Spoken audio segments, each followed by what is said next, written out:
तो बंधु, आज पर्वराज पर्युषण प्रारंभ हो रहे हैं। पर्वराज पर्युषण की आराधना हम कैसे करें, इसकी कुछ चर्चा मैंने कल की थी। आज तो मैं इतना ही कहूँगा, तप, जप और स्वाध्याय, इन तीन बातों के द्वारा, साधनाओं के द्वारा पर्युषण मनाया जाता है।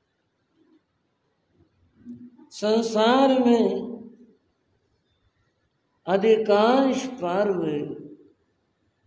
खाने पीने, मनोरंजन, कुछ ओढ़ने पहनने, इन बातों से जुड़े। पर्युषण इन सब से हटकर है। पर्युषण में त्याग है, व्रत और अन्य त्याग पर्युषण की पहली बात है। पर्युषण जब आराधना की प्रेरणा देता है, स्वाध्याय की प्रेरणा देता है। बंधुओं, मैं कुछ देख भी रहा हूँ, अनुभव कर रहा हूँ। हमारे भाई बहनों ने अपनी भावना और शक्ति के अनुसार तप आराधनाएं की हैं और कर रहे हैं।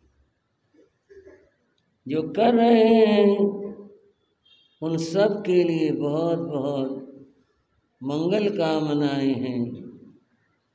धर्म वृद्धि रूप मंगल आशीर्वाद। पर्युषण पर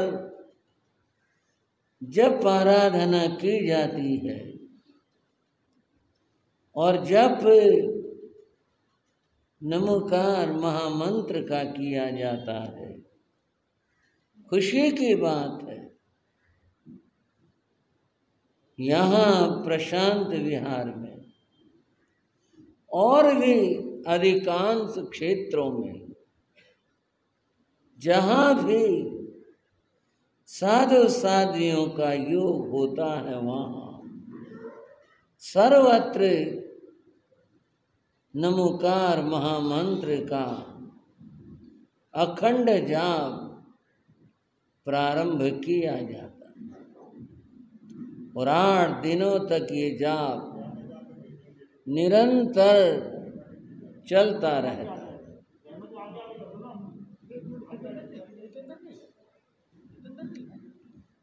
यहाँ भी ये जाप आज प्रातः शुरू हुआ। सूर्य की किरण के साथ पर्युषण का प्रारंभ और उसमें नमोकार महामंत्र का मंगल सुमन। और बंधुओं, तीसरी बात स्वाध्याय की है। अब आपके सामने पर्युषण आराधना का तीसरा पक्ष स्वाध्याय आपके सामने अब प्रारंभ होगा। स्वाध्याय को जैन आगमों में तप कहा, जैसे और तप हैं, स्वाध्याय भी तप है।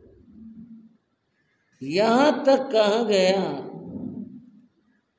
सज्जाए सम्मंग तवो कम्मंग, न भी अथे न भी हुई न भी भविष्य। स्वाध्याय के समान और तप नहीं हो।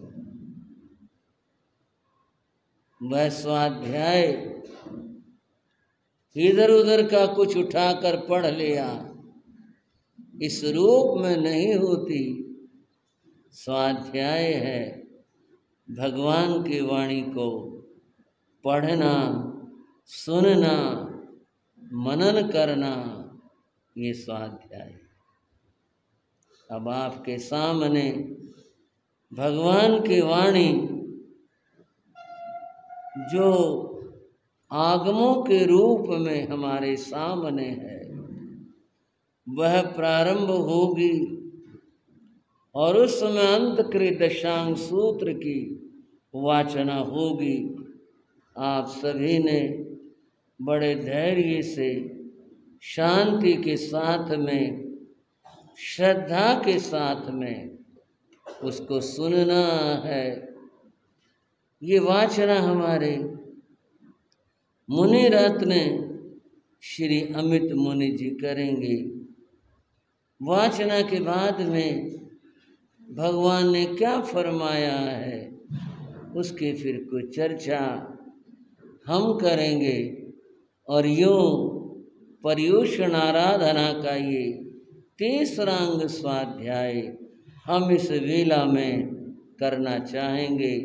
पुनः बड़ी श्रद्धा एकाग्रता के साथ में आप सुनेंगे भगवान की वाणी को, प्रभु की वाणी को। और प्रस्तुत कर रहे हैं मुनि रत्न श्री अमित मुनि जी। बोलिए भगवान महावीर स्वामी की।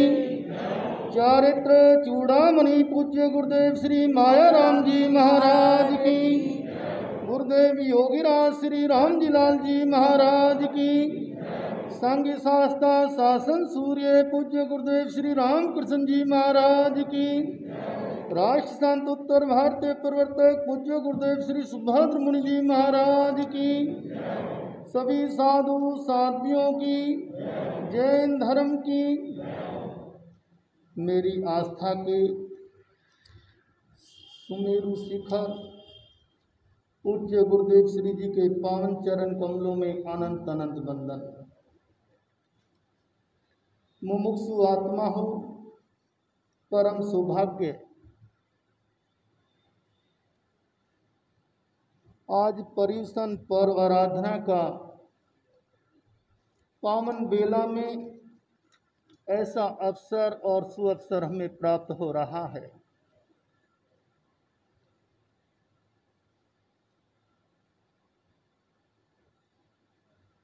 पर्युषण महापर्व जैन धर्म का महान पर्व है। ये किसी धर्म से जोड़ के नहीं बात सोचना, आत्मा का महान पर्व है। आत्मा को परमात्मा बनाने का रास्ता इस आगम में मिलता है।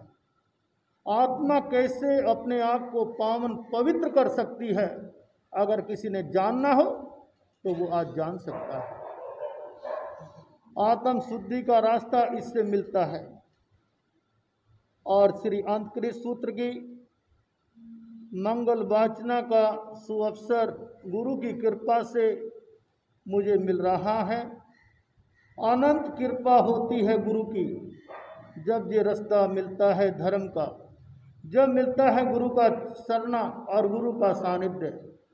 नहीं तो आत्मा संसार की कितना अनंत काल हो जाता है, नहीं समझ पाता कि हमारी यात्रा कब चली थी और कहाँ कहाँ चली थी, कहाँ कहाँ हम होकर आए, लेकिन हमें कोई रास्ता नहीं मिलता है। ऐसा आगम सुनने का सौभाग्य हमें मिल रहा है।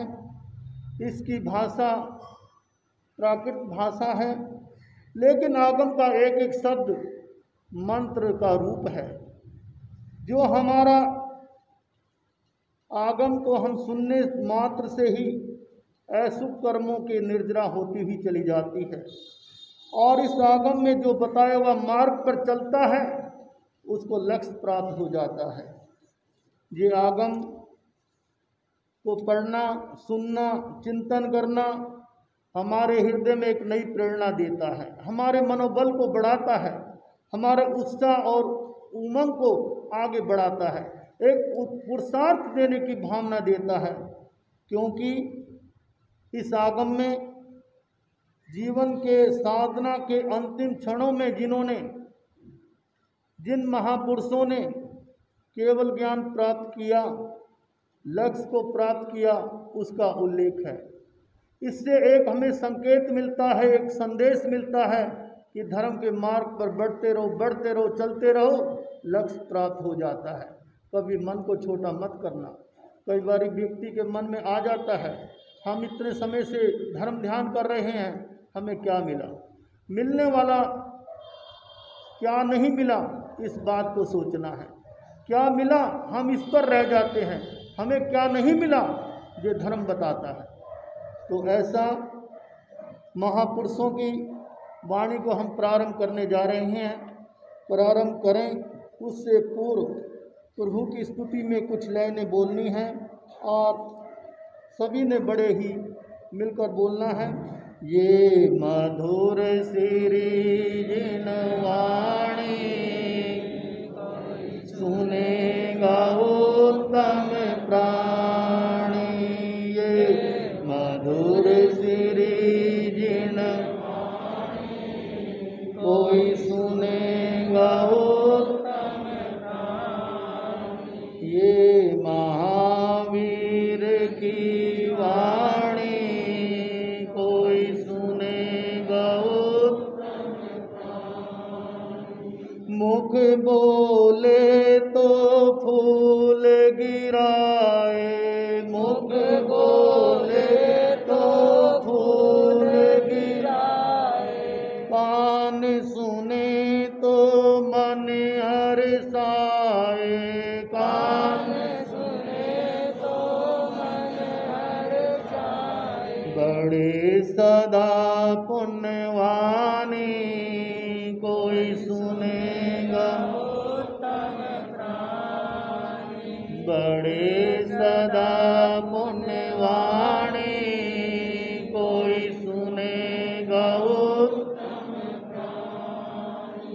ये मधुर श्री जिन वाणी कोई सुनेगा उत्तम प्राणी, ये महावीर की वाणी कोई सुनेगा उत्तम प्राणी। बोलिए भगवान महावीर स्वामी की। बड़ी श्रद्धा भक्ति के साथ हाथ जोड़कर मन को एकाग्र बनकर प्रभु की वाणी का श्रवण करना है।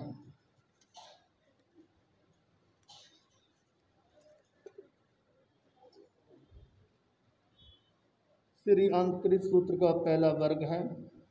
तेनं कालेनं तेनं समेनं चंपा नामं नैरी होता वन्न हो तथं चंपाए नैरिये उत्तर पूर्वी में देसी भाए थनंग पूर्ण बद्धे नामं चेये होता वन संडे वन्ना हो तिसेनं चंपाहे नैरिये कोणिये नामं राया होता महे यहाँ हिमवंत वन्ना हो तेनं कालेनं तेनं सम्मानं आज सुहम में ही थेरे जा पंचहिंग अंगारे हिंग साधिंग संपड़ी बूढ़े पुवाणु पुबिंग चरमाणे गावाणु गाम बहिजमाणे है सुहंग सुहेणंग बिहरमाणे है जेनेव चंपाए नरिये जनेव पूर्णबद्धे है चाहिए तनेव समोसारिये है परिसया निगया जा परिसया पड़ी गया तेनं कालेनं तेनं सामनेनं आज सुहम से अंत्यवासी अज जम्बू जाब पजुवास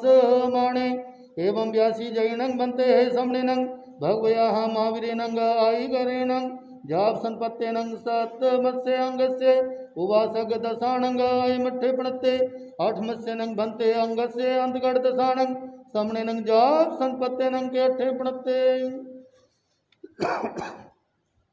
एवं खलु जम्बुः सामनेनं जाब संपत्तेनं आठ मत्स्य अंगस्य अंतगढ़ दशानंग अठ बग पणता जैनं बनते है सामनेनं जाब संपत्तेनं अठ मत्स्य अंगस्य अंतगढ़ दशानंग अठ बग पणता पठमस्य नंग बनते है पगस्य है अंतगढ़ दसानंग समने नंग जाप संपत्ति नंग कायज याना प्रणतः एवं खलु जम्बू समने नंग जाप संपत्ति नंग अठमस्य है अंगस्य अंतगढ़ दसानंग पड़मस्य है पगस्य दस जन प्रणत तंजह गोयम समुद्र सागर गंभीरे चेव होई थी मिते अयले कंपिले घालू अखोब पसेनति वीणु जैनंग भन्ते समणेनंग जाप संपत्तेनंग अठमस्य अंगस्य अंतगढ़ दसानंग पड़मस्य वगस्य दस जन प्रणता तंजह गोई महाजा वीणु पड़मस्य नंग भन्ते है जैनस्य अंतगढ़ दसानंग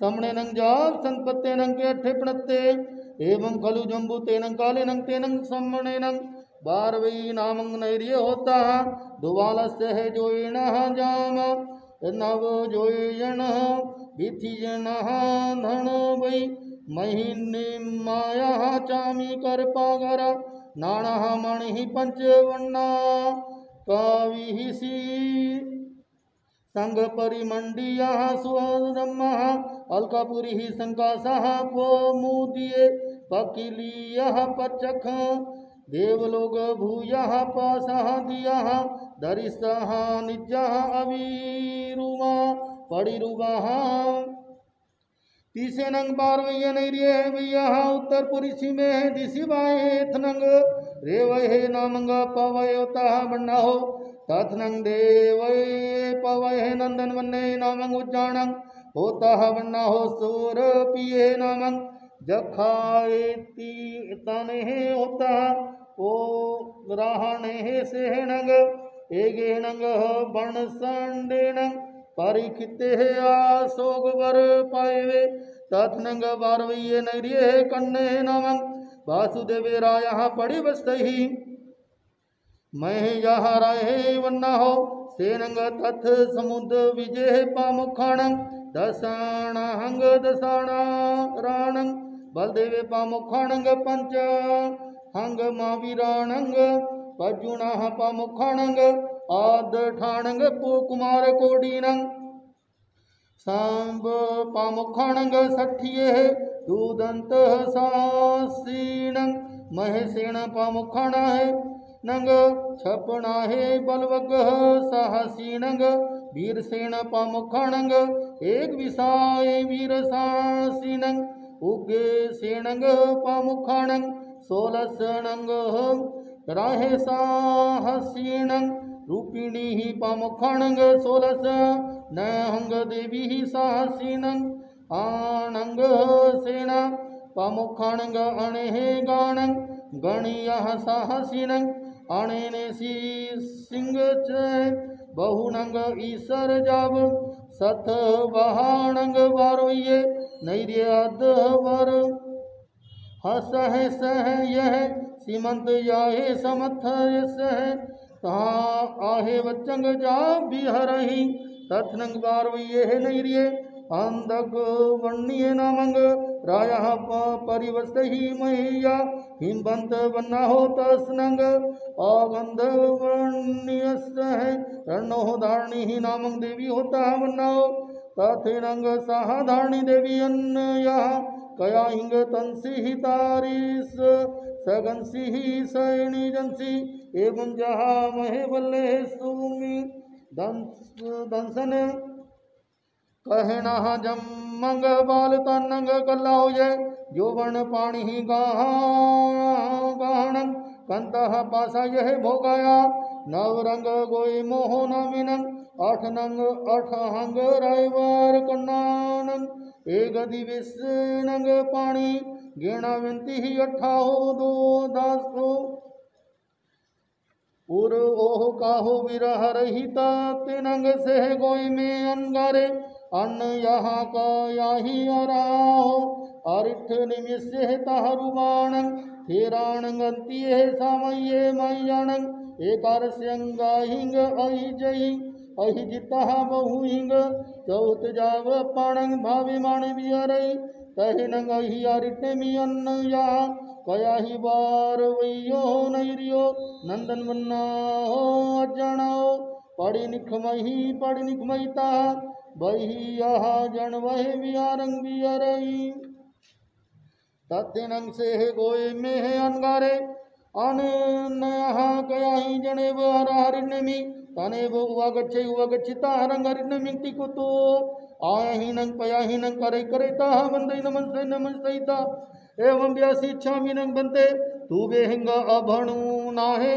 समाने है मासी अंग विकु पड़ी मंगो संपजिताणंग बिहार ताए एवं जहाँ खंदा होता है बारस भिक्कु पड़ी माहो पास ही फासिता गुण सराय नंग पिही तब हो कम तहेव फास ही नीरव से संग जहाँ खंदा होता है चिंत ही तहा आ पुछ ही तहा फेरे हिंग सत्तिंग से तुजंग दूरु ही मासी जाए सन लेना है बारस वर्षा हिंग परिताए जाप सिद्धे एवं खलु जम्बू समणे नंग जाप संपत्ते नंग अठमक से है अंग से आंधगढ़ दसाणंग पड़म से पड़म अध्ययन से है मठे पणते एवं जहाँ गोई मोह तहा से संग बन ही पया धारणी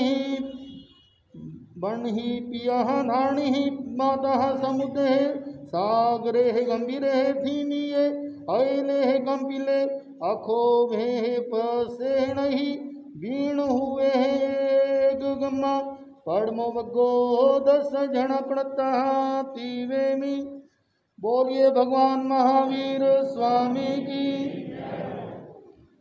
श्रद्धाशील बंधुओं एवं श्रद्धाशील बहन, अभी आपने भगवान महावीर की मंगलमयी देशना श्री अंतकृत दशांग सूत्र की मुनि रत्न के द्वारा वाचना को सुना।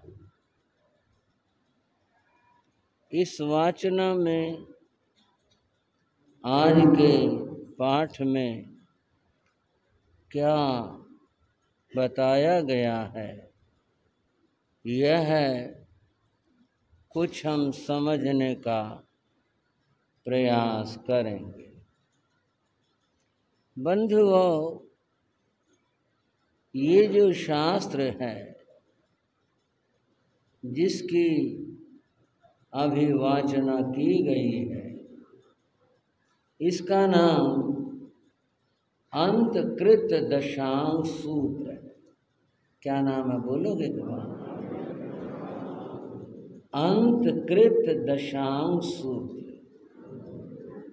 इसको हम आम सामान्य आदमी अंतगढ़ सूत्र कहते हैं। पहली बात तो हमें ये समझनी है कि इस अंतकृत दशांग सूत्र का अर्थ क्या है। अंतकृत दशांग सूत्र का अर्थ है अंतो भवांत। समझने के लिए ज्यादा अच्छा होगा हम अपने मस्तिष्क में या एक बोर्ड की कल्पना करके उसके ऊपर इस शब्द को लिखें, फिर इसको हम समझेंगे अच्छे से। इसमें पहले आया अंतकृत, जो शब्द है वो है अंत। अंत से क्या अर्थ है यहाँ? अंतो, अंत कर दिया है। किसका, किस बात का? भवांत है। भव कहते हैं जन्म को। जिसने जन्म का अंत कर दिया उसके मरण का भी अंत हो गया। जिसने जन्म और मरण का अंत कर दिया। अंतो शब्द का अर्थ हुआ अंतो भवांत, जिन्होंने जिसने जन्म और मरण का अंत कर दिया। कृतो विहितो, जिसमें ऐसे महापुरुषों का वर्णन किया गया है जिन्होंने संसार भ्रमण, जन्म और मरण इसका अंत कर दिया। उनको अंतकृत कहते हैं। क्या कहते हैं? अंतकृत। बंधुओं, ये जो अंतकृत शास्त्र है, ये शास्त्र हमारे 32 आगम हैं।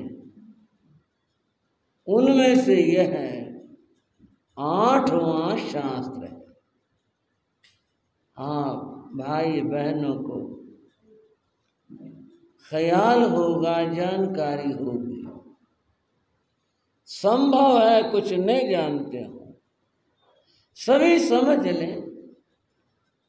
वर्तमान में 32 जैन आगम हैं।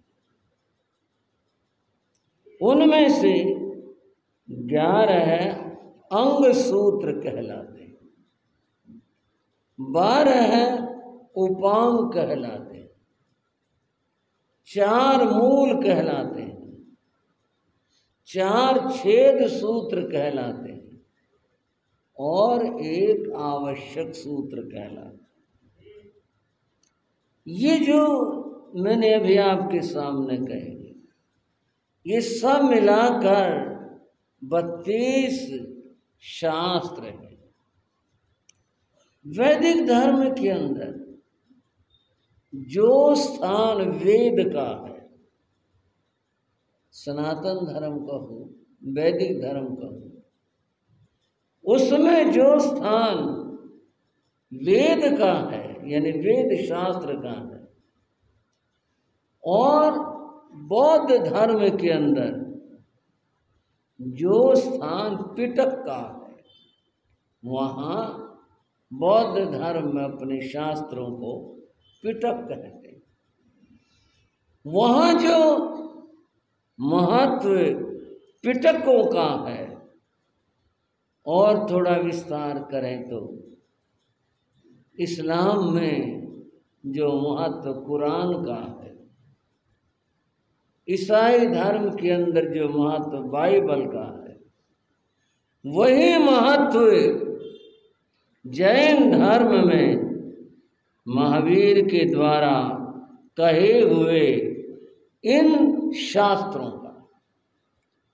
जैसे ये सब धर्म अपने अपने धर्म शास्त्रों के प्रति श्रद्धा रखते हैं, उनको अपने अंतर में बहुत ऊंचा मान देते हैं, इसी तरह से जैन धर्म में ये जो शास्त्र हैं, जो मैंने अभी आपके सामने कहे 32 आगम, इनका वही महत्व। और बंधु थोड़ी बात और समझेंगे। कभी आपने सुना, हम या आप भी कभी कहते हैं हमारे शास्त्र, कभी कहते हैं आगम, कभी कहते हैं सूत्रों में यह बात लिखी है। ये है क्या? ये कई तरह का हमने बोल लिया, कई तरह के शब्दों का प्रयोग किया। ये कैसे क्या है? बंधुओं, ये तीनों ही शब्द इन शास्त्रों के वाचक हैं, तीनों ही हैं। आगम शब्द का अर्थ है जो गुरु परंपरा से प्राप्त होता, यूं ही नहीं कहीं प्राप्त हो जाए। गुरु से शिष्य को, ये जो ज्ञान की गंगा है, जो गंगोत्री से निकली और बहती जाती है, बहती जाती है।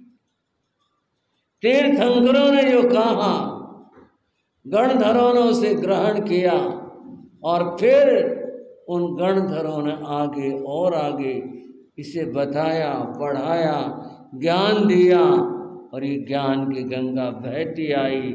इसको जो गुरु से प्राप्त होता है उसको आगम कहते हैं। क्या कहते हैं भाई? ये आगम है।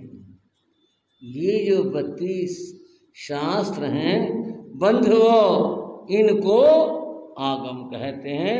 ये गुरु परंपरा से, जैसे मैंने ये गंगा की बात कही, ऐसे प्राप्त होते हैं, ऐसे प्राप्त हुए हैं और ये गंगा की धारा अविरल चली आती।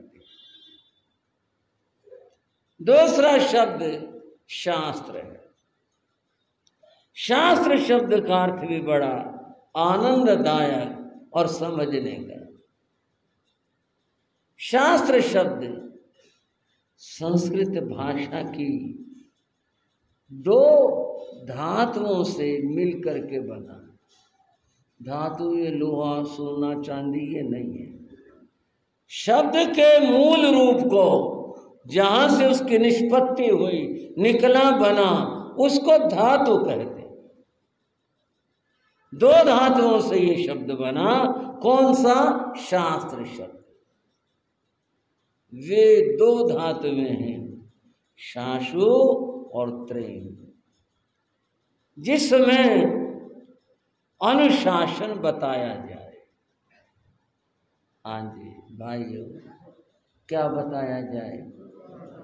अनुशासन। अनुशासन क्या होता है? अनुशासन है जिसमें विधि और निषेध। मैंने थोड़ी बारीक बात शुरू कर दे। चर्चा तो मैंने शास्त्र की करने, बताने और सुनाना है। थोड़ी सी मैं भूमिका इसलिए बता रहा हूं कि ये सब क्या है, इसलिए मैं ये बात आपके सामने रख रहा हूं। शाश और त्रेण धातुओं की मैं बात कर रहा था, जिसमें अनुशासन बताया जाए। क्या बताया जाए? अनुशासन।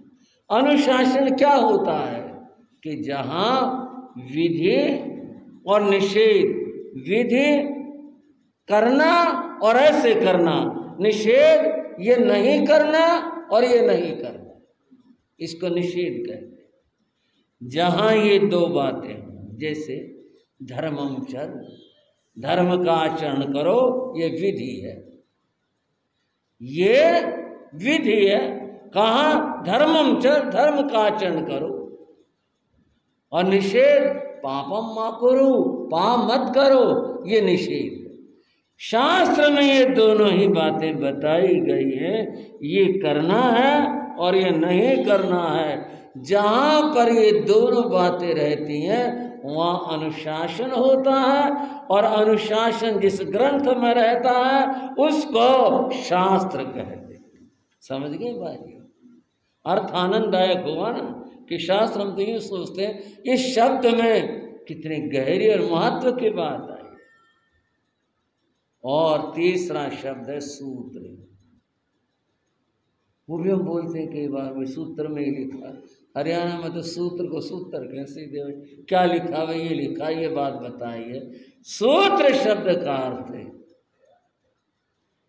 जिसमें शब्द कम हो, जिसमें शब्द कम हो और जिसमें अर्थ बहुत सारा हो, अर्थ इसमें भरा हुआ हो, शब्द कम हो, उसको सूत्र कहते हैं। जैसे कल्पना करोगे किसी व्यक्ति के पास में हीरा है। अब हीरा कितना बड़ा होगा? मुद्रिका अंगूठी में जड़ा जाता है, कोई लॉकेट में लगा ले। हीरा है, बस छोटा सा ही तो होता है, वो छोटा सा है। हीरा अंगूठी में जड़ा जाए और लॉकेट में लगाया जाए, छोटा सा है। लेकिन जब मूल्य की बात हो, कीमत की बात हो, उसकी कीमत कितनी ज्यादा होगी। और चीजें हैं, बहुत सारी चीजें हैं। उसकी तुलना में वो बहुत सारी होती हैं पर मूल्य कुछ भी नहीं होता। जिसमें बंधुओं शब्द तो कम हो, हीरे में वजन तो कम है, छोटा है, लेकिन मूल्य कितना ज्यादा है। जिसमें शब्द तो कम हो परंतु ज्ञान जिसमें बहुत भरा हो उसको सूत्र कहते। ऐसे भगवान महावीर तीर्थंकर भगवंतों की वाणी जो उन्होंने फरमाई सुनाई कृपा की, वह वाणी आगम शास्त्र और सूत्र इन तीन शब्दों के द्वारा बताई गई, कही गई। तो बंधुओं, पर्युषण की इस वेला में स्वाध्याय के प्रसंग में ये अंतकृत दशांग सूत्र सुनाया जाता है, इसकी स्वाध्याय की जाती है, इसको पढ़ा जाता है। एक सवाल तो बन रहा, 32 में से और कोई लाओ छांट करके, यही क्यों लाए? हाँ जी भाइयों, समझ रहे ना मेरे बात को? जवाब ने बताया 32 शास्त्र हैं, सभी महावीर की वाणी है, तो ये आप छांट करके लाए और लाओ, तो अपने पसंद हम बताते हैं, और कोई शास्त्र लाया जाए, यही क्यों लाए? इसका भी अर्थ है, इसका भी महत्व है। पहली बात तो यह है, इस आगम में उन महापुरुषों का जिक्र है जिन्होंने इस संसार भ्रमण को, जन्म और मरण को मिटा दिया, इसका अंत कर दिया। ऐसे महापुरुषों का जिक्र है।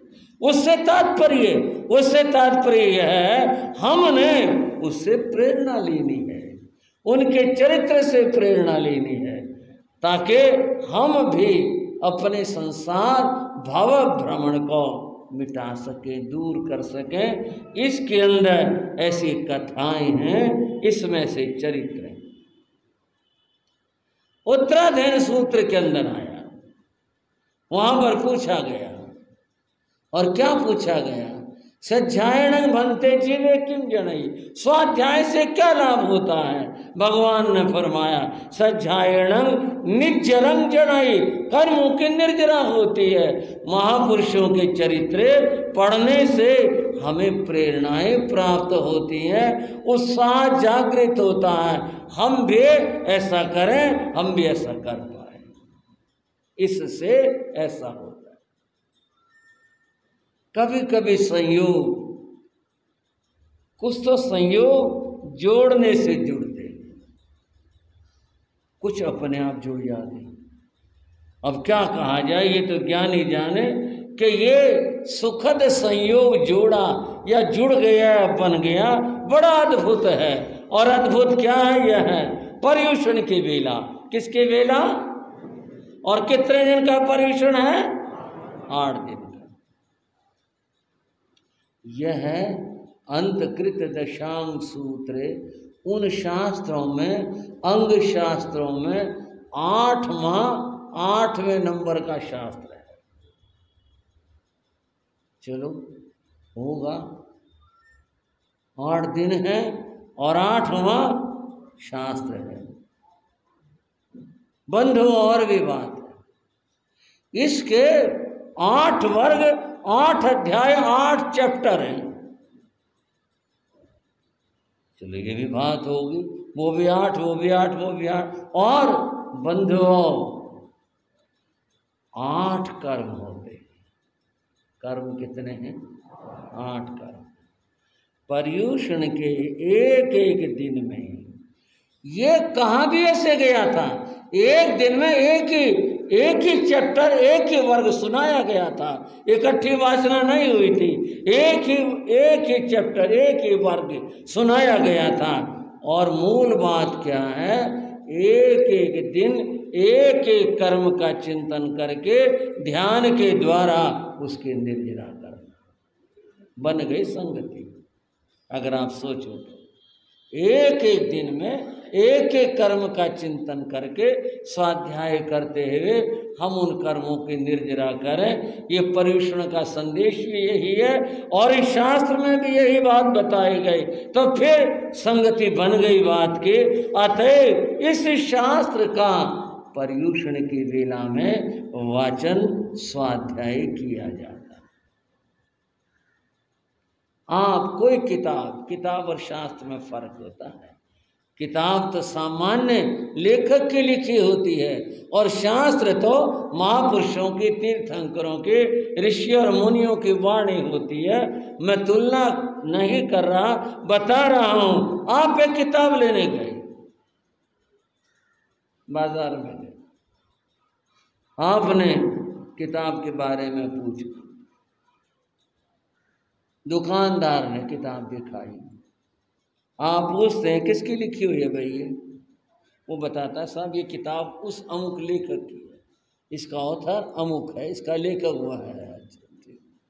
ये कब छपी थी? देख लो साहब, इसके ऊपर डला हुआ होगा कि कौन से सन में छपी है। क्या देखा व्यक्ति ने, अच्छा ये तब छपी थी, वो व्यक्ति तब हुआ था, तब ये लिखी थी। ये किताब की जानकारियां हैं, ठीक है ना भाई? ऐसा ही होता ना किताब के बारे में कि भाई ये कब छपी थी, किसने लिखी थी, कहाँ पर, कैसे, ये सब किताब की जानकारियां।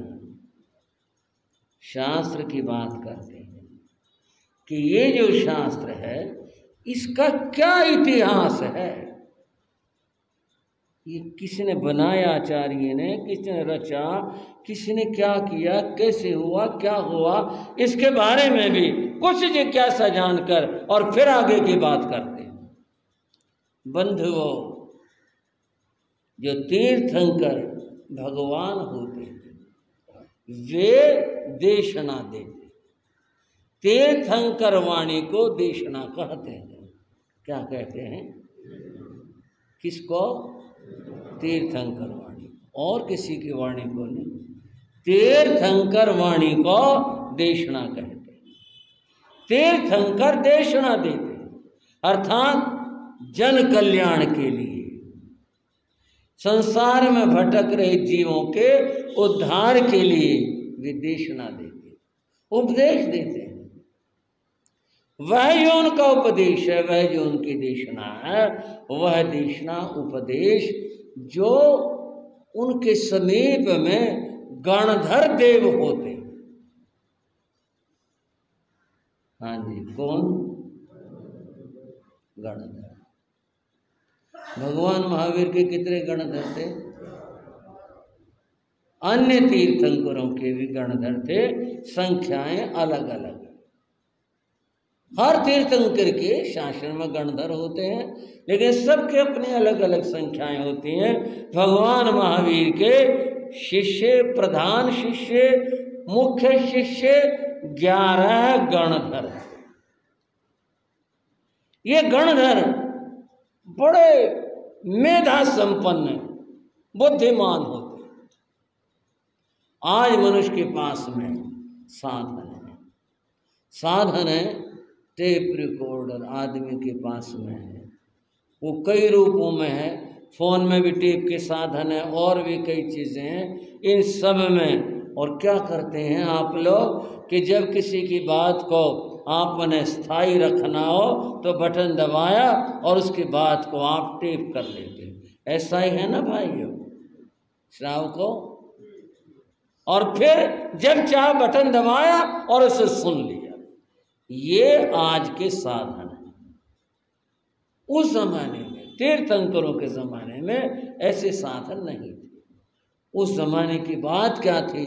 जो ये गणधर होते हैं ये इतने बुद्धिमान, इतने मेधा संपन्न होते हैं कि जो जो ये सुनते जाते हैं वो सब इनके अंदर में, जैसे टेप रिकॉर्डर में टेप होता है, ऐसे इनके भीतर में, अब क्या शब्द कहूँ, जमा हो जाता है, या टेप शब्द कहूँ तो आज का शब्द आ जाएगा।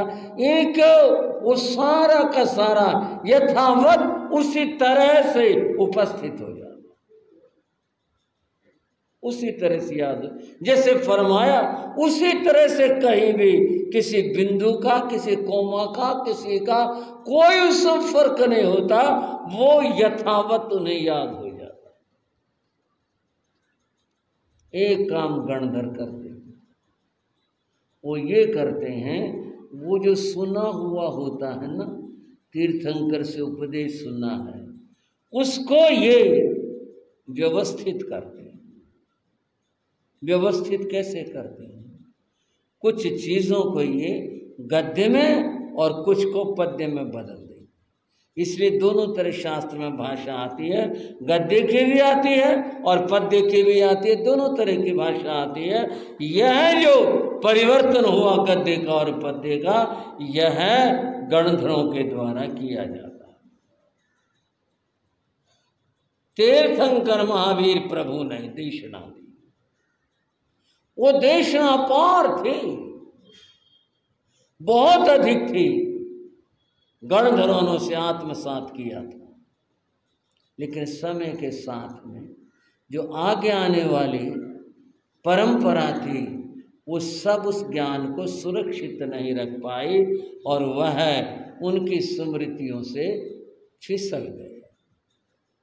फिर भी जो रहा, जो बचा, उसको फिर लिखा गया था, और ये लिखा गया था भगवान महावीर के लगभग 980 वर्ष, 1000 वर्ष के आसपास उस समय में इसका लेखन हुआ था, तब ये वाणी लिखी गई थी। इससे पहले सारी परंपरा मौखिक चली आ रही थी, इसीलिए बहुत सारा ज्ञान लुप्त हो गया। बंधु, वो सवाल था आगमों का।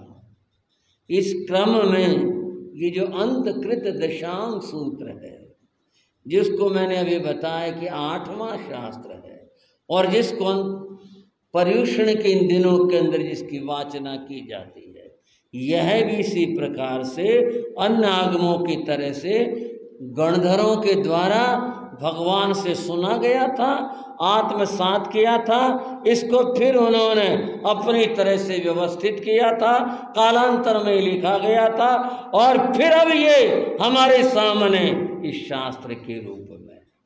वो जो मैंने प्रश्न किया था ना भाई, इस किताब का कौन है लेखक? किताब की बात साधारण है, ये शास्त्र है। ये शास्त्र किसकी वाणी है? बोलो जरा। भगवान महावीर की, तीर्थंकर की वाणी।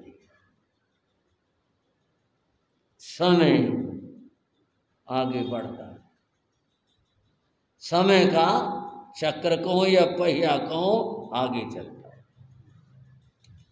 भगवान महावीर ने निर्वाण प्राप्त किया। उनके निर्वाण के बाद में सुधर्म स्वामी को संघ के संचालन का दायित्व सौंपा गया, उनको दिया गया। वे संघ के प्रथम आचार्य बने, पहले आचार्य बने। कौन बने? सुधर्म स्वामी बने। सुधर्म स्वामी धर्म प्रभावना कर रहे थे, प्रचार कर रहे थे। इस क्रम में उनके चरणों में जम्बू स्वामी आए। जम्बू स्वामी ने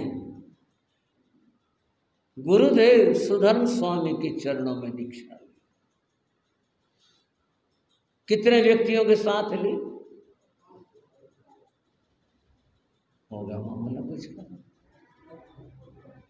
527, 28, स्वयं को जोड़ने पर 28, वैसे 27, इतने दीक्षाएं एक साथ हुई थी। दीक्षा लेने के बाद में जिस दिन दीक्षा हो गई, ये मत समझो कि बस हो गई बात। अब तो चलना शुरू किया है, अब तो रास्ता मिला है, सड़क आई है, अब तो चलेंगे। और जब चलना है वो किस रूप में चलना है, इसमें जीवन में तप करना, जप करना, ध्यान करना, समाधि में स्थित होना, स्वाध्याय करना, ज्ञान पढ़ना, ये सब साधुचर्याएं हैं।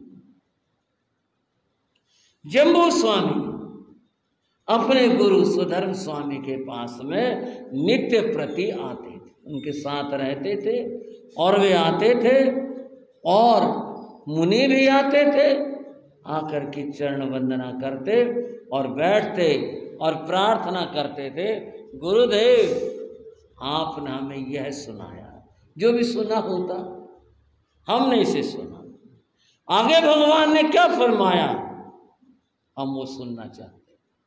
और फिर सुधर्म स्वामी उन्हें आगे सुनाया। ये नित्य का क्रम था। एक बार विहार करते हुए, विचरण करते हुए सुधर्म स्वामी, उनके साथ में वो समग्र शिष्य सारे के सारे वे चंपा नगरी में पधारे। कहाँ आए?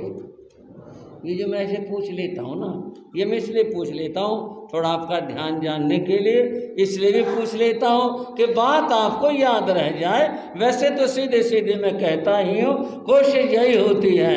विहार करते करते, विचरण करते हुए चंपा नगरी में आए। चंपा नगरी उस समय का जो भी भारत था, वर्तमान का वो बिहार है, इसकी ये प्रसिद्ध नगरी थी। चंपा के राजा कौणिक थे। उस समय वहां कौणिक राजा का राज्य था और राजा कौणिक भगवान महावीर और सुधर्म स्वामी का परम भक्त था। उसने व्यवस्थाएं की हुई थी। कैसी व्यवस्था? धर्म प्रभावना की। ये चंपा नगरी के बाहर एक बाग था। ये सब जगह जिक्र आता, बाग का जिक्र आता है। क्यों आता है? इसके पीछे दो कारण हैं। एक तो यह है उस समय की जो व्यवस्था थी, उस व्यवस्था में पर्यावरण की सुरक्षा के लिए और लोगों के स्वास्थ्य को ध्यान में रखते हुए हर नगर के साथ में बाग का जिक्र जरूर आता। इस जो ये बाग था चंपा के बाहर, इसका नाम पूर्णभद्र उद्यान था। पूर्णभद्र एक देव का नाम है। उसका यहाँ एक शायतन बना हुआ था और विशाल था यह बागीचा। यहाँ पर ठहरने की व्यवस्थाएं भी थे और होती थी इस जमाने के अंदर।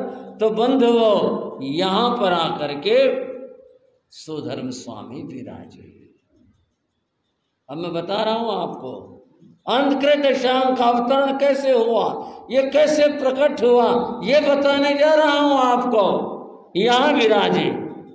राजा को पता चला, जनता को पता चला, लोग आए सुधर्म स्वामी की वाणी सुनने के लिए। राजा आया, दर्शन की, वाणी सुनी और सब लोग आए और सब दर्शन करके वे लोग लौट गए। तदनंतर जम्बू स्वामी अपने उन सारे साथी शिष्यों के साथ में अपने गुरु के चरणों में आए। आकर के वंदना की। वंदना करके उन्होंने प्रार्थना की, गुरुदेव आपने हमें भगवान महावीर की वाणी साथ में अंग सूत्र तक सुनाई। कहाँ तक सुनाई? साथ में अंग सूत्र। अब हम सुनना चाहते हैं 8वें अंग सूत्र में भगवान ने क्या बताया, क्या फरमाया, वो हम सुनना चाहते हैं। कृपा कर। तब सुधर्म स्वामी ने 8वां अंग सूत्र सुनाया और वो जो 8वां अंग सूत्र है वह यह है, अंतकृत दशांग सूत्र है। इस तरह से इस सूत्र का प्रकटीकरण हुआ, उद्भव हुआ, ऐसे ये प्रकट हुआ।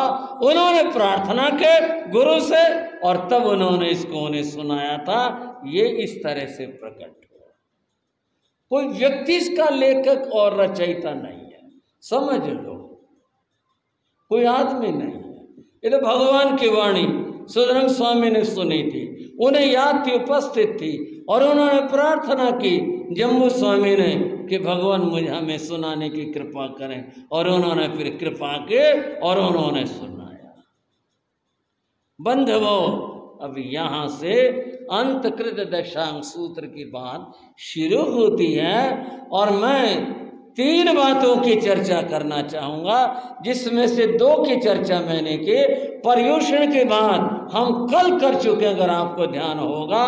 दूसरी बात, शास्त्र क्या है, इसकी चर्चा भी हम कर चुके कि शास्त्र किसे कहते हैं, ये क्या होता है। तीर्थंकर की वाणी शास्त्र होता है, इसका अर्थ भी हमने बता दिया।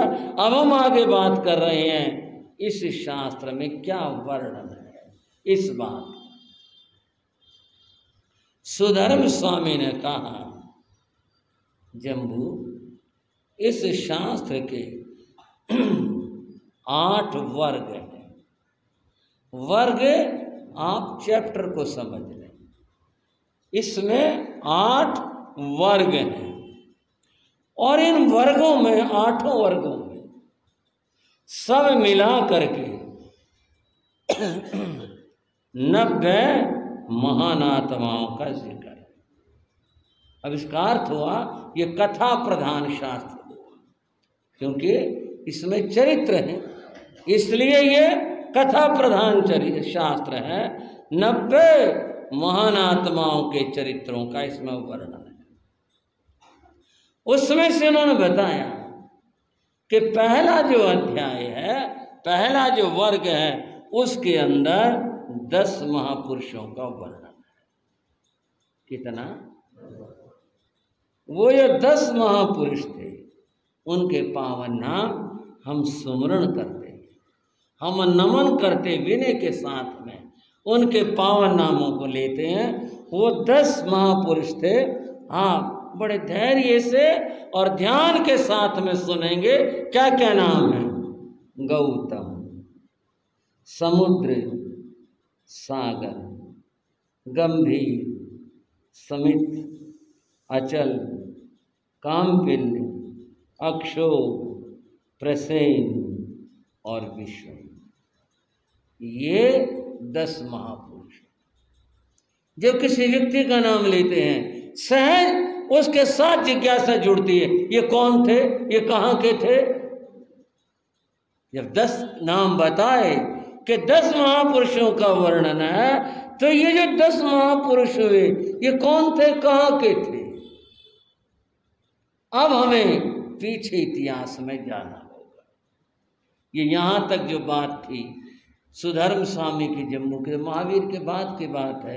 सुधर्म स्वामी महावीर के शिष्य थे और ये जो चर्चा हो रही है महावीर के बाद की हो रही है। अब जो वर्णन और बात होगी, ये बात हम पिछले इतिहास में जाकर करेंगे।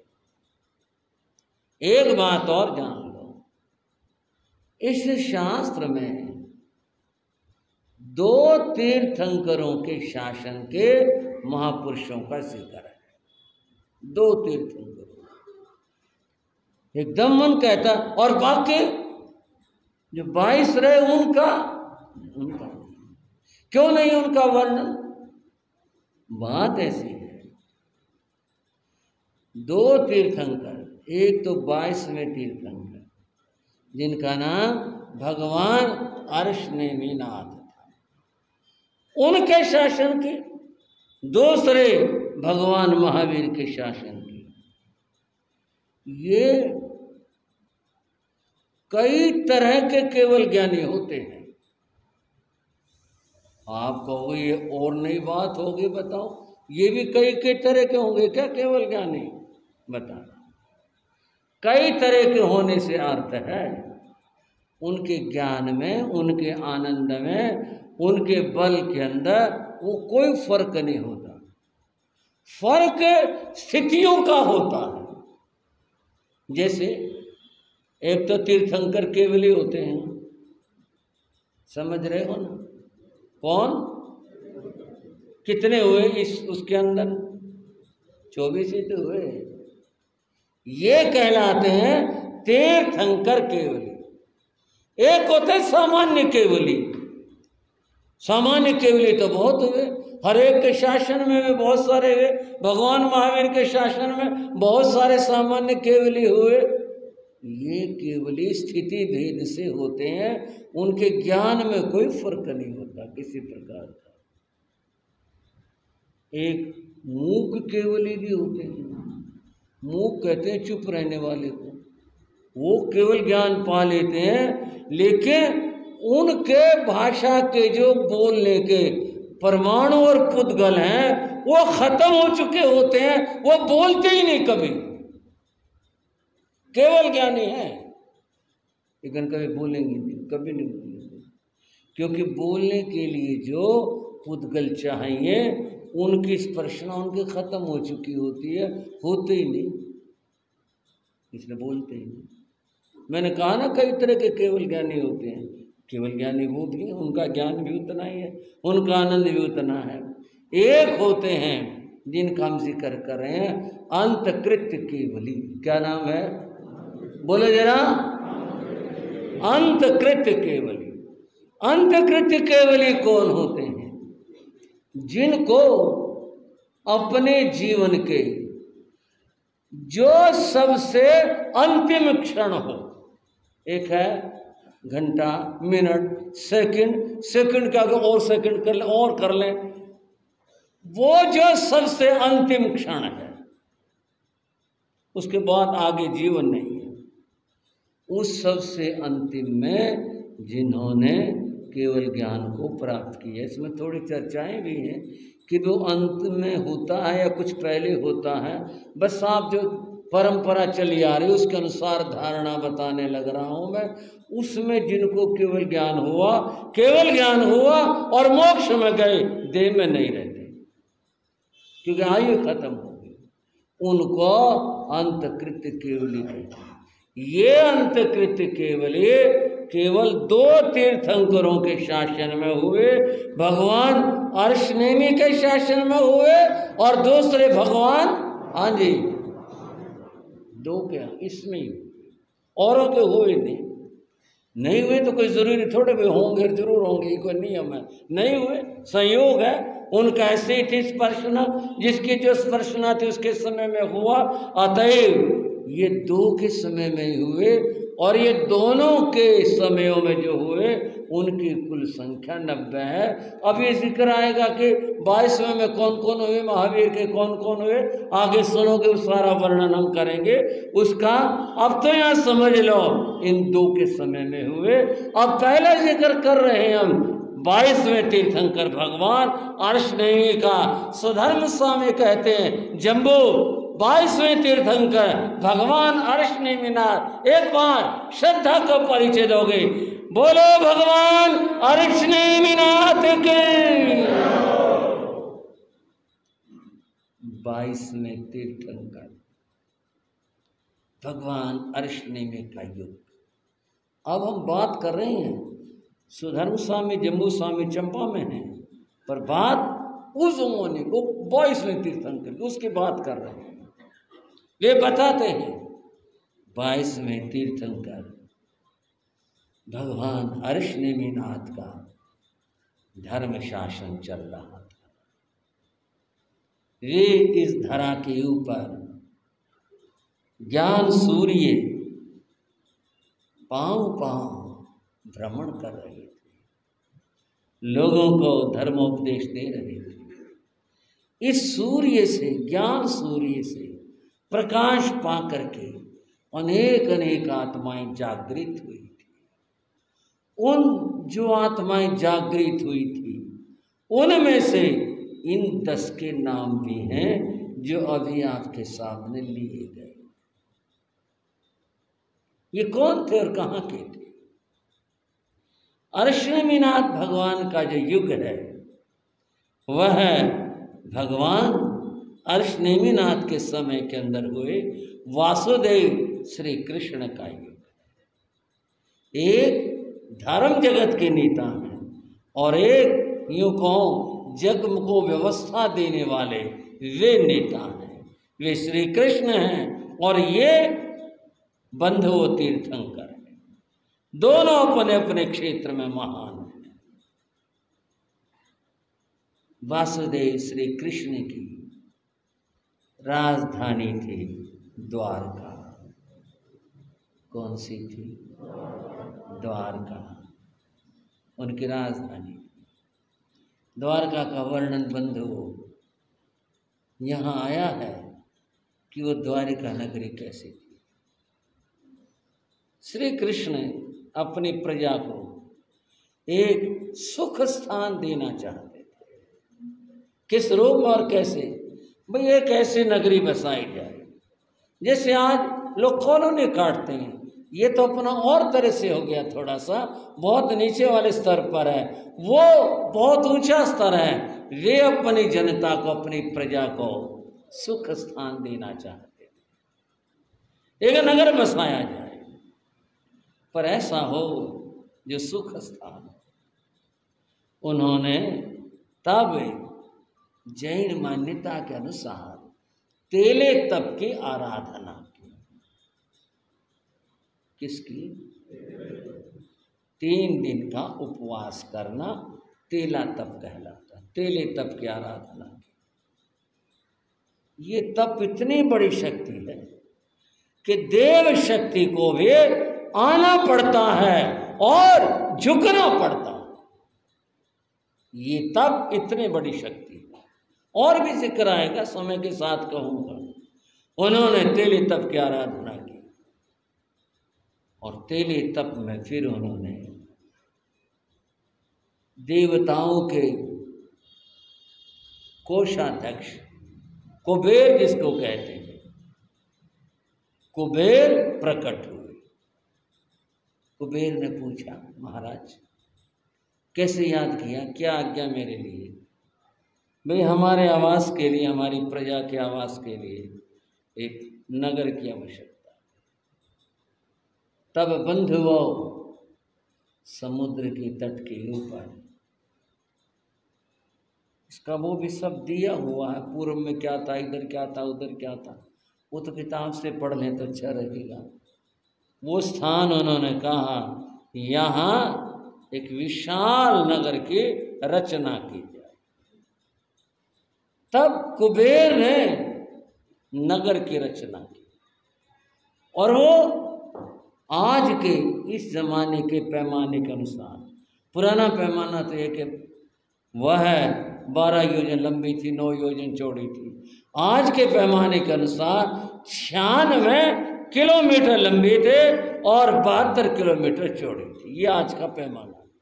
इतनी लंबी चौड़ी उसने नगरी बसाए। भला कुबेर और नगर का निर्माण करे और बसाए देव शक्ति, और यूं ही बना दे ऐसे कैसे होगा? 72 मंजिल के भवन बनाए। दिल्ली वालों ये मत सोच लेना कि 7 मंजिल के, 9 मंजिल के, 11 मंजिल के और कुछ ज्यादा भवन खड़े हो गए। ये हमने खड़े किए हैं। अब ये जमाना तो, शास्त्र का युग तो कितना पुराना है, इस समय 72 मंजिल के भवनों का जिक्र है। बहुत ऊंचे ऊंचे बनाए और फिर बताया स्वर्णमय, सोने के लिए। अब ये स्वर्णमय, इतनी बारीकी की व्याख्या तो मैं कैसे कर पाऊंगा, आप कैसे समझ पाओगे? वो उसने पत्रा लगाया था, सोने की ईंटें लगाई थी। देखो इतनी बारीकी तो मैं नहीं कह सकता। स्वर्णमय शब्द आया, सोने की बनाई। भला कुबेर रचना करे और कमी किस बात की रह जाए? और रत्नों से जड़ा अद्भुत सुंदर तंबा है, उसके चारों ओर प्रकोट था, वो भी स्वर्णमयी था, रत्नों से जड़ा हुआ था। अद्भुत नगरी। केवल 2 ही नगरियों का जिक्र आता है जो सोने के थे, एक लंका थे और दूसरे, ये 2 ही थे बस। इतिहास में और किसी का जिक्र नहीं आया। इतनी सुंदर तब नगरी कुबेर में बसाई थी।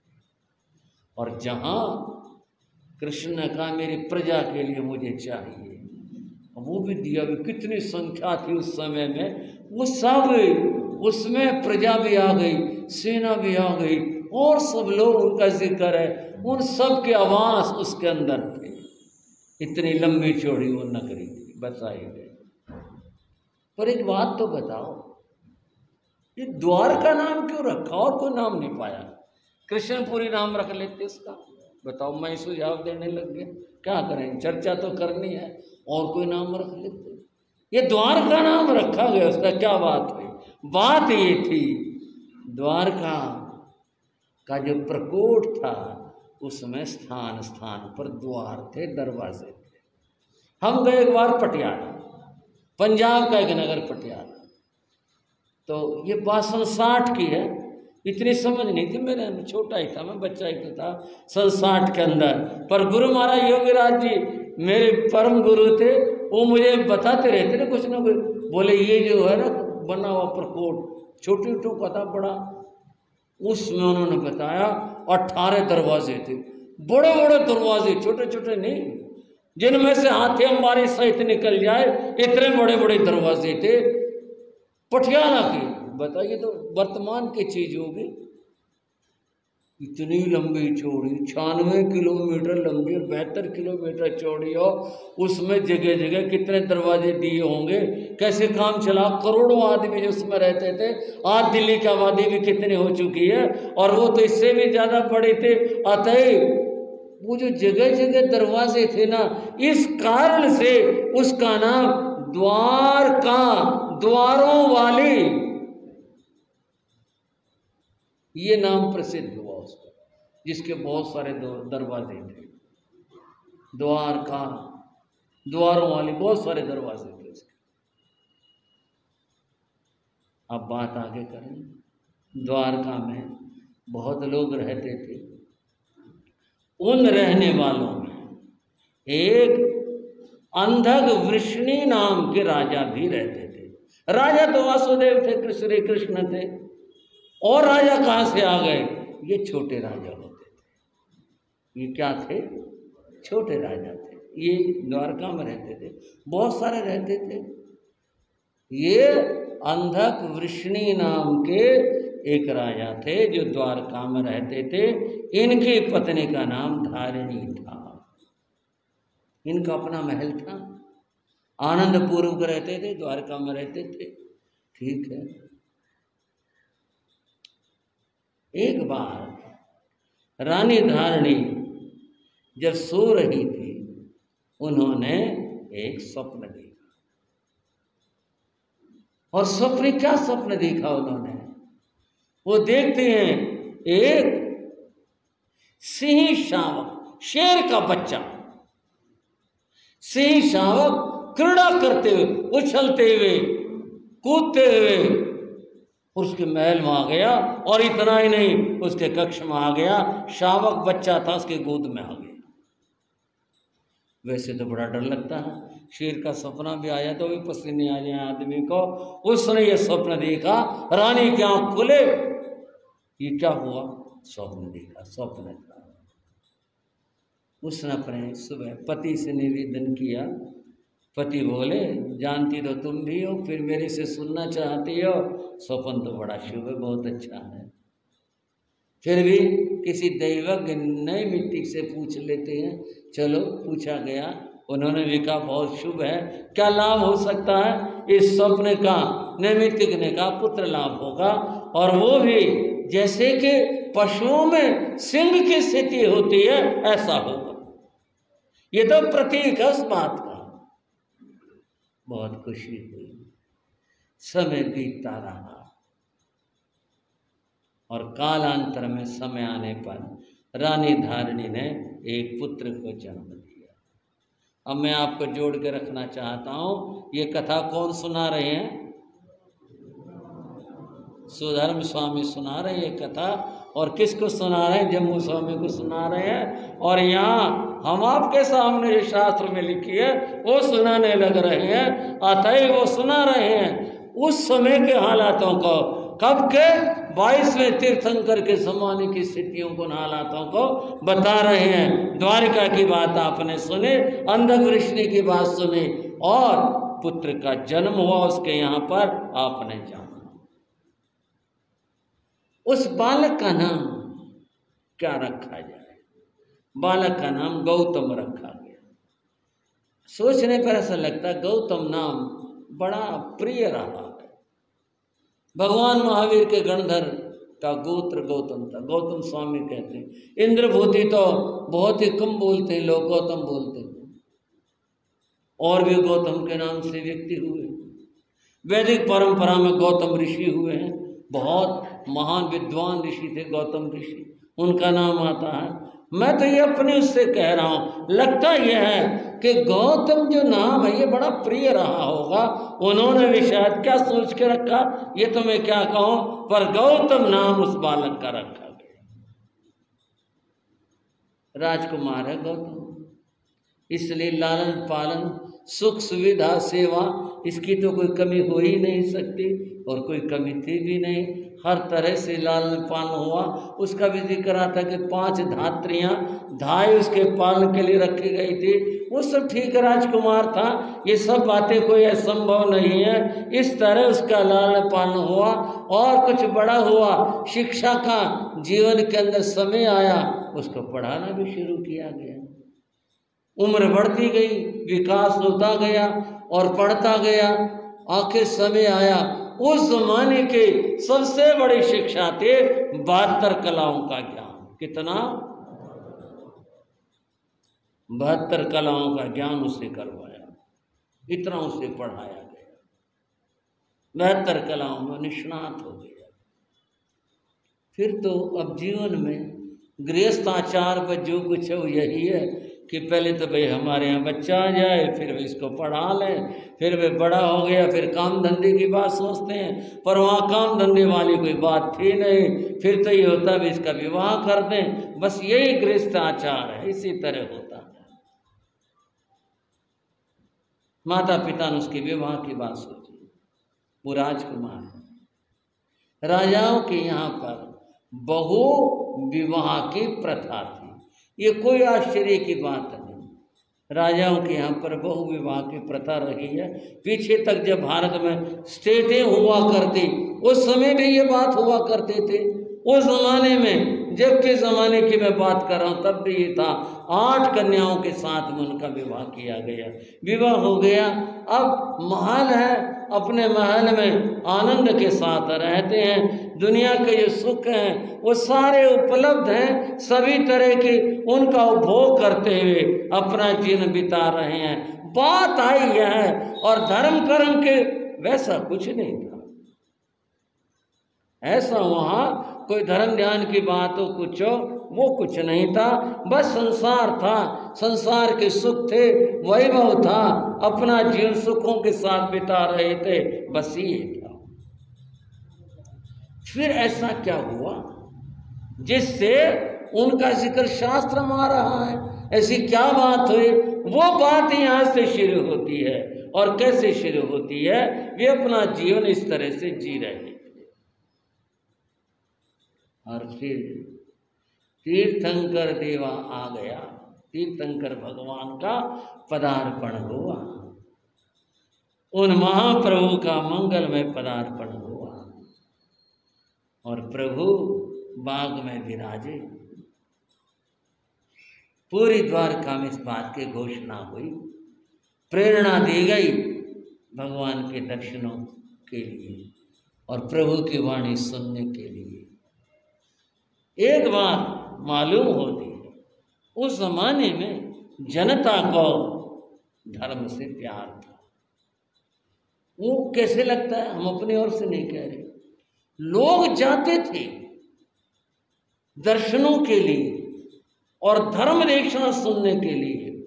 एक तो वह चलो भाई 10, 20, 50 आदमी चले गए, जिक्र ही आता है, उमड़ उमड़ करके लोग जाते थे, जिसियों को है ना बाढ़ आ जाए जैसे, ऐसे लोग जाते थे। और उसका भी क्या प्रमाण है? जब लोग जाते थे राव आवाज होती थी, आवाज चलने की नहीं, चलो भाई आगे बढ़ो भाई, चलो और लोग आ रहे हैं पीछे, रास्ता मत रोको, चलो भाई। ये क्या चीज है? आवाज है, राव आवाजें होती थी, इतने लोग जाते थे।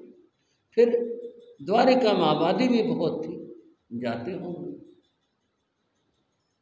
इस तरह की आवाज हुई, बाहर गली में कहो, बाजार में कहो, बहुत आवाज हुई।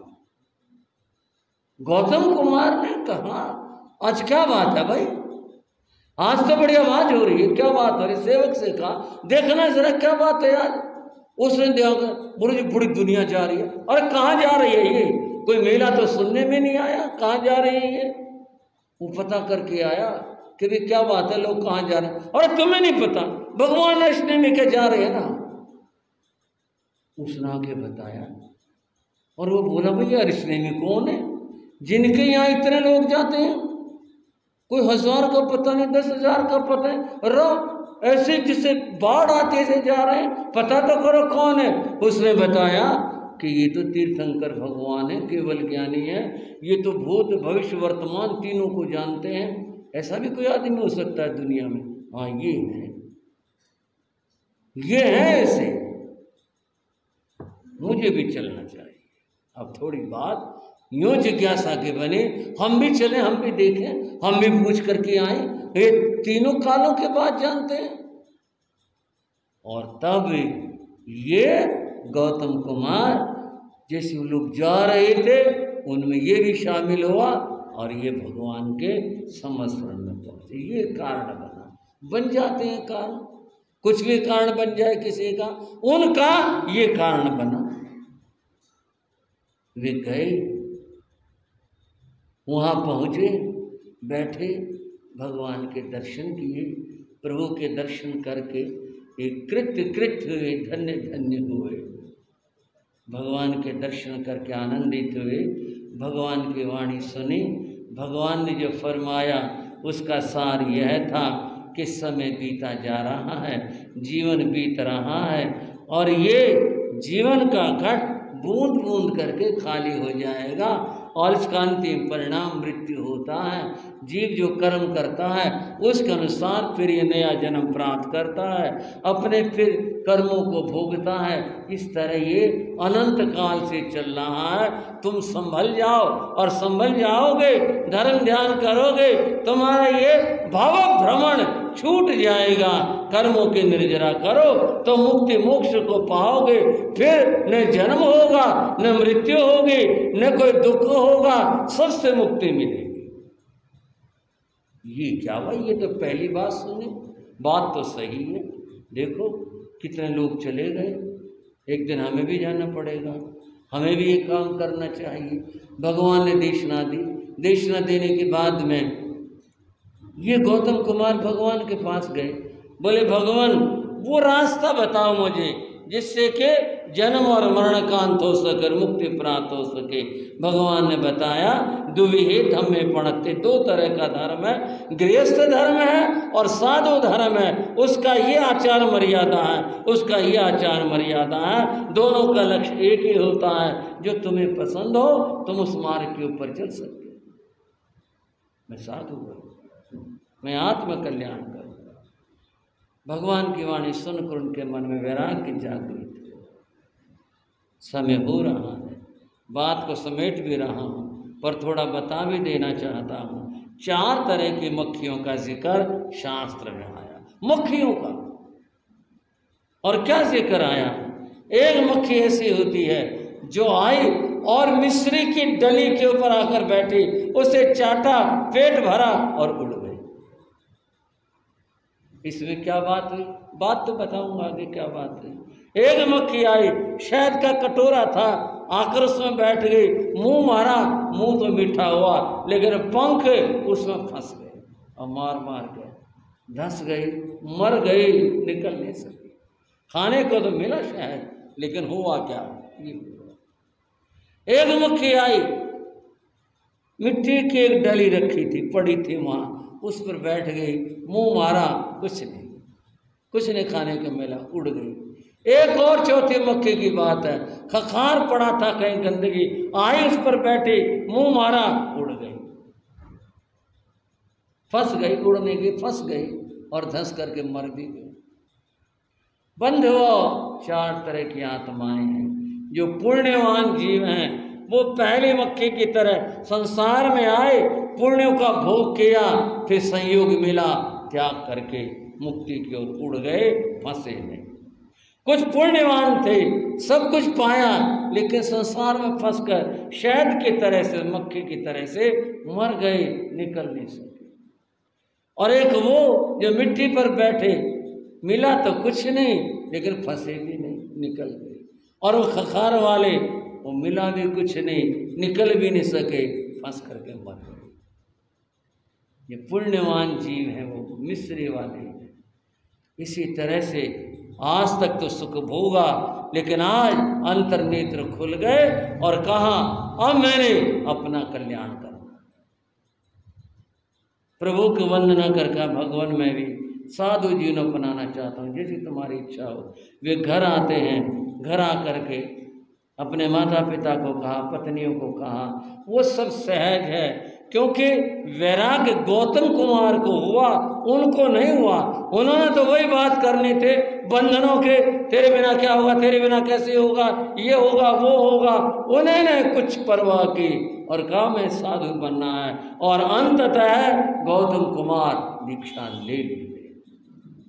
भाइयों, कह तो सरलता से दिया, पर है कितनी बड़ी बात, इतना बड़ा राज सुख, वही भाव, इस सब का परित्याग करके और छोड़ करके निकल गए, कितनी बड़ी बात है ये।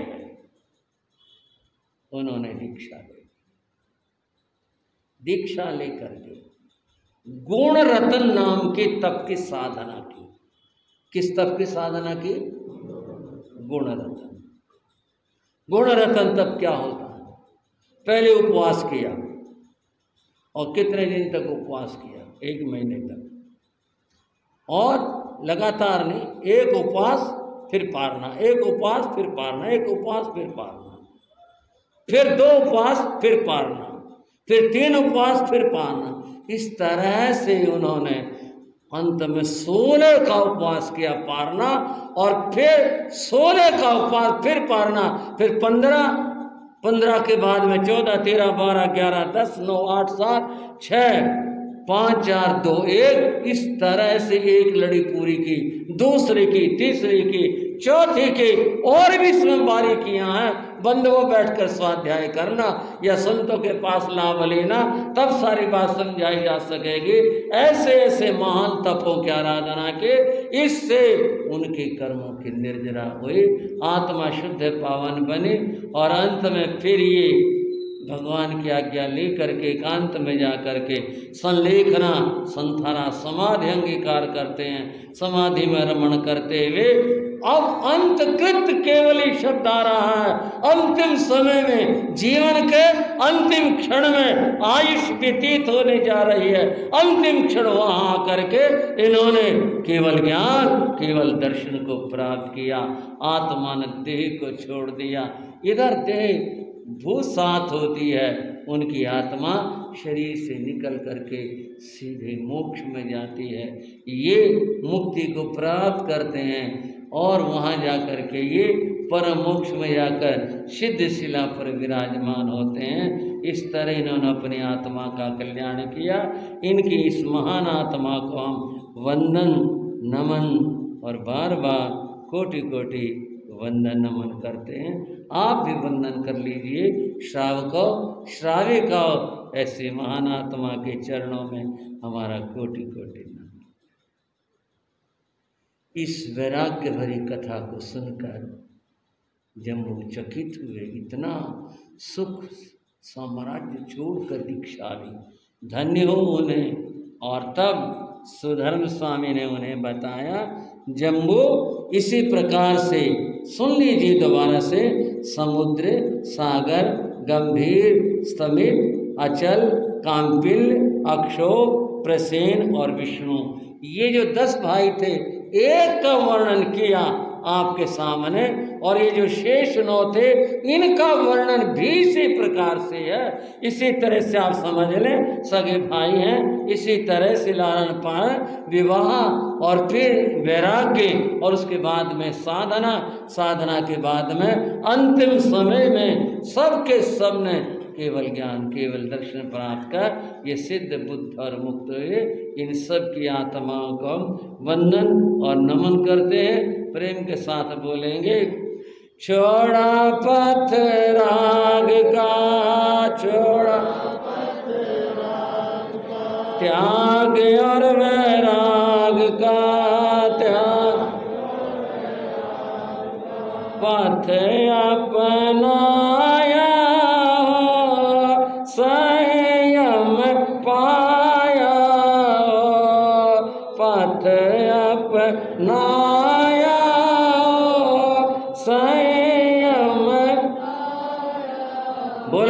के साथ छोड़ा पथ राग का, छोड़ा पथ त्याग और वैराग का, त्याग और पथ अपनाया हो संयम पाया हो, पथ अपनाया संयम, कर्मों का संहार किया, कर्मों उग्र तप धार लिया, उग्र हुआ उजियारा संयम धारा, हुआ उजियारा संयम, छोड़ा पथ राग का, छोड़ा त्याग और वैराग का, त्याग पथ सीखा